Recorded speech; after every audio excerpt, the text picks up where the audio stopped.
A particle executes simple harmonic oscillation with an amplitude A. The time period is T. ஒரு தடவை oscillate ஆகிற time period T.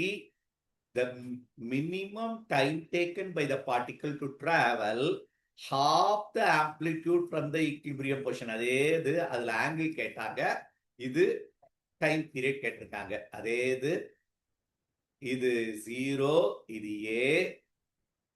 Displacement A/2க்கு போறதுக்கு எவ்வளவு time? நீ பாதினோன்னு என்ன சொல்லிடக்கூடாது. இதுல இருந்து இது T. ஆக்சுவலா இது T/4. டைம் சொல்லு. 0, T/4, T/2, 3T/4, T. Yes or no? Full oscillation T da.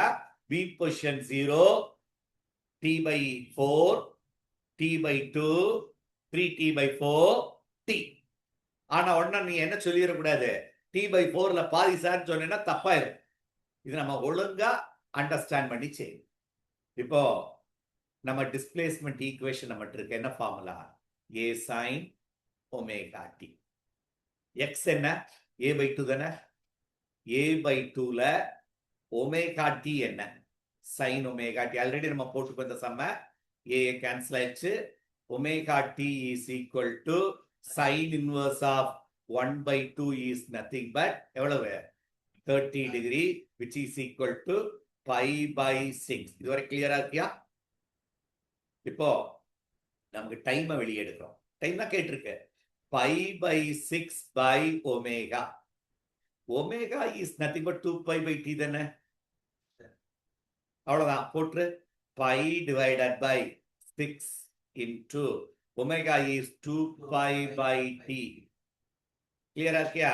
அப்போ என்னாச்சு? Small t will be t/12. 6 into 2, 12 second. இது ஆன்சர். B clear. இத நான் இன்னொரு மெத்தட்ல கூட சொல்லிடலாம். இப்ப ஆங்கிள் 30 டிகிரி சொன்னேன்ல, அதை வச்சு சொல்ல. 30 degree 360 degree corresponding to t or 2π equal to corresponding to t. அப்போ π/6 is corresponding to x. x கண்டுபிடிச்சலாம். ரேஷியோ மெத்தட் போடு, இதே ஆன்சர் வரும்.